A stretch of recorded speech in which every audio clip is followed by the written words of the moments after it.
கர்த்தருடைய பரிசுத்த நாமத்துக்கே மகிமை உண்டாவதாக. இன்றைக்கி கூட உபாகமும் 5ஆம் அதிகாரத்தை பார்க்க போகிறோம். இந்த அதிகாரத்தில் கூட மோசே இஸ்ரவேல் எல்லாரையும் கூப்பிட்டுட்டு அவங்கள பார்த்து சொல்கிறாங்க.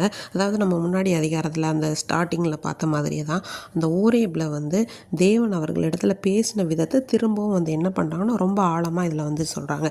என்னென்னா, நான் இன்றைக்கி சொல்கிறத உங்கள் காதெல்லாம் கேட்கட்டும் அப்படின்னு சொல்லிட்டு நம்ம தேவனாகிய கர்த்தர் நம்மக்கிட்ட ஓரேபில் உடன்படிக்கை பண்ணார்.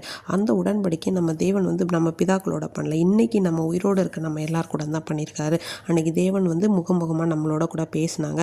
கர்த்தருடைய வார்த்தையை உங்களுக்கு அறிவிக்கிறதுக்காக நான் உங்களுக்கும் தேவனுக்கும் நடுவாக நின்றேன். நீங்கள் பயந்து என்ன பண்ணீங்க? மலையில் ஏறாமல் இருந்தீங்க. அப்போ அவர் சொன்னது என்னென்னா, உன்னோட அடிமைத்தனமாக எகிப்திலேருந்து நான் புடப்பட பண்ணின தேவன் நான் தான். என்ன ஏண்டி உனக்கு வேறு தேவர்கள் என்ன பண்ணக்கூடாது, உண்டா இருக்கக்கூடாது, எந்த ஒரு விக்கிரகத்தை நீ தொழுது கொள்ளக்கூடாது அப்படின்னு சொல்லிட்டு அவர்களுக்குரிய எல்லா கட்டளையும், அதாவது தேவனுடைய நாமத்தை வீணிலே வழங்கக்கூடாது. நான் எரிச்சல் உள்ள தேவன் தான்.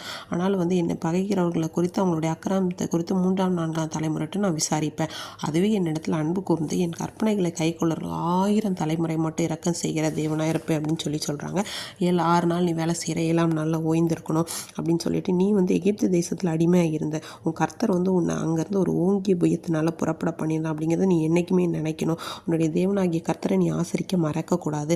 இந்த கொடுத்த தேசத்தில் நீ நல்லா இருக்கணும், உன்னோட நாட்கள்லாம் நீடித்திருக்கணும். என்ன பண்ணால், உன் தகப்பனை தாயை கனப்பண்ணும், கொலை செய்யாத, விபச்சாரம் செய்யாத, களவு செய்யாத, பிறனுக்கு விரோதமாக பொய் சாட்சி சொல்லாத, பிறனுக்குள்ளே யாதொன்று இச்சியாத அப்படின்னு எல்லாத்தையும் சொல்லிட்டு, இந்த வார்த்தையெல்லாம் தேவன் மகா சத்தமாக எல்லாரும் கூட பேசினார். நான் அதை ஒன்றையும் கூட்டலை, ஒன்றும் குறைக்கல, அது எல்லாமே நான் அந்த கற்பனை பலகைகளில் எழுதினேன் அப்படின்னு சொல்லிட்டு, இன்றைக்கும் நீங்கள் பயந்தீங்க அந்த டைமில், நாங்கள் எல்லாம் எதுக்கு சாவணும்னு சொல்லிட்டு, நாங்கள் தேவனுடைய சத்தத்தை கேட்போம், அகில் சாவோம், அதனால் நீங்கள் கேட்டு சொல்லுங்கன்னு சொன்னீங்க. அதே மாதிரி உங்களுக்கும் அவங்களுக்கும் நடுவில் நின்று கேட்டு சொன்னேன். இன்றைக்கி கூட தேவன் சொல்கிறாரு, அவங்களுடைய கற்பனைகளை எல்லாம் கை கொள்ளுங்க அப்படின்னு சொல்லிட்டு, திரும்ப நீங்கள் எல்லாரும் கூடத்துக்கு திரும்ப போங்கன்னு சொல்லிட்டு என்ன மட்டும் தேவன் அங்கே இருக்க சொன்னார்.